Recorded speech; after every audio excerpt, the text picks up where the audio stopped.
What's going on, everybody? My name is Champ Smith. Welcome back to another edition of Dirty D1. And today we got the recruiting process. So my recruiting process started way back when I was in 6th grade. I got invited to an Under Armour camp and I attended it. I played D-line there. I went against some 6th graders, some older guys, 8th graders, and I did good in the one-on-ones, and I ended up getting the MVP at that camp.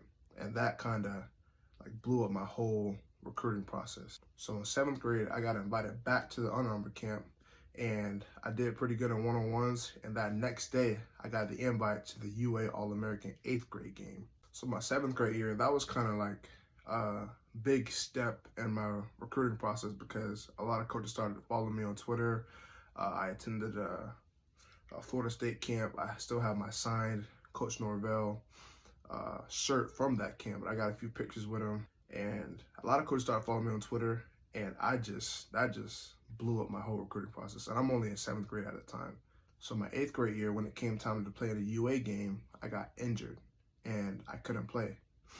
But later that summer, I started going to, because this was my high school, this was my 8th grade year going into high school, so my 9th grade year. And that summer, I started going to a lot of camps. I remember I went to a Florida camp, and I camped against some big time athletes. Like I was 8th grade going against 4 and 5 stars, and it kind of opened my world, like saying I'm not really ready for this type of competition. And all that camp said to me was, Champ, you got work to do. To be how those people were at the camp, be a 4 and 5 star, man, you got a lot of work to do. And I got my butt to work.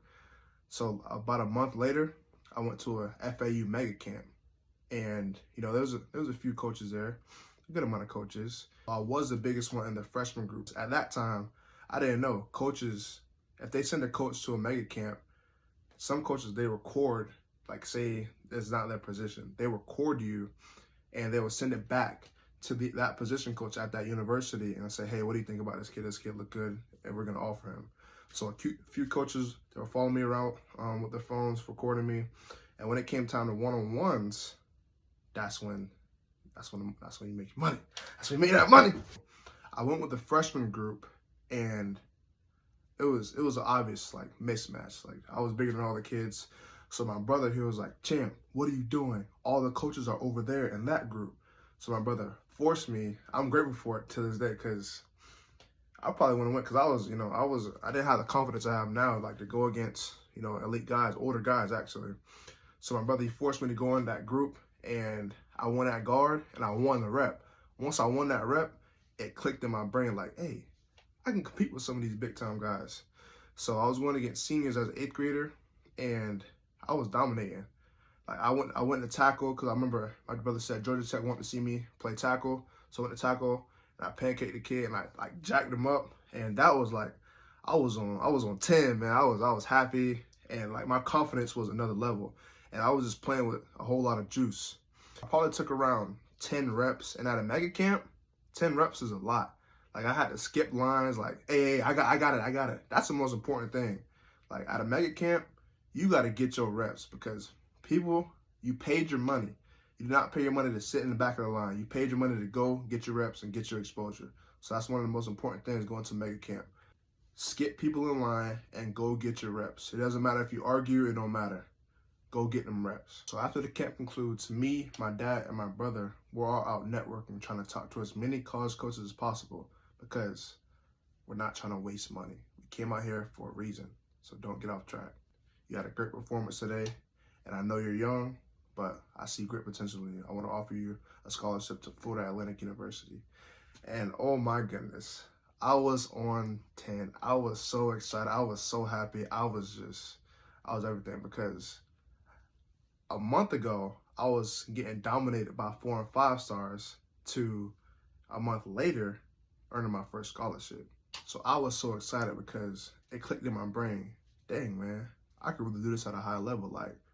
I could be great at this. I'm earning my first scholarship in the 8th grade. I didn't even play it down in high school yet. And I'm earning my first scholarship. Man, I could really be great at this. So after I get done talking to the FAU coaches, my dad tells me the Indiana coach wants to talk to me. And he ends up offering me my second scholarship of the day and my second scholarship ever. in 8th grade. And I look back at that day as like, man, that was such a blessing because that's where it all started. That's where the process started. So that's the beginning stages of my recruiting process. So now I'm going to answer some questions I get frequently from other athletes. So a question I get pretty frequently is, Champ, how do I reach out to these coaches? So I see a lot of people, a lot of athletes, they tag like the official Alabama football page on Twitter, the official Ohio State football page on Twitter. And like, I'm sitting there thinking, man, what are you doing? That's not how you get recognized. Like, what? So if you want to get a coach's information, you want to look up that program staff, scroll to your position coach, his email, and his Twitter should be in his bio.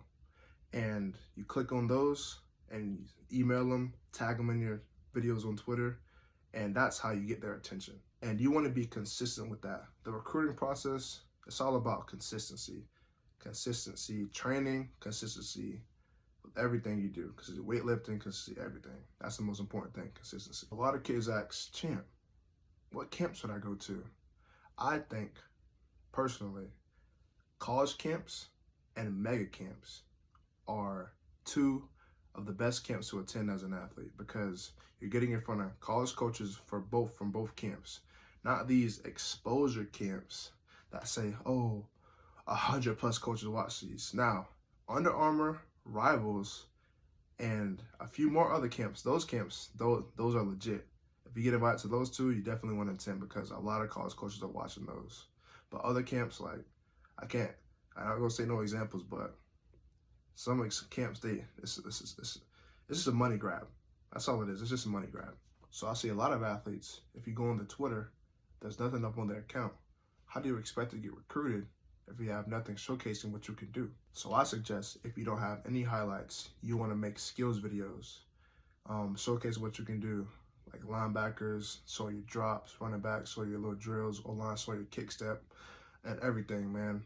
So if you consistently tag the coaches, if you consistently text them, all it takes is one view. One coach saying, hey, I like this kid. All it takes is one like, and boom, you get that scholarship offer, and now you're in the door. Now, if you do have a highlight tape, you do have some highlights, make sure your best plays are in the front. Because honestly, coaches only watch the first 30 seconds to minute of every athlete's highlight tape. So if you're going game by game and your best plays are 2-3 minutes in, and they're not seeing that, they're gonna think, oh, this player's mid, get him out of here. Or they're just gonna overlook you. So make sure your best clips are in the front of your highlight tape.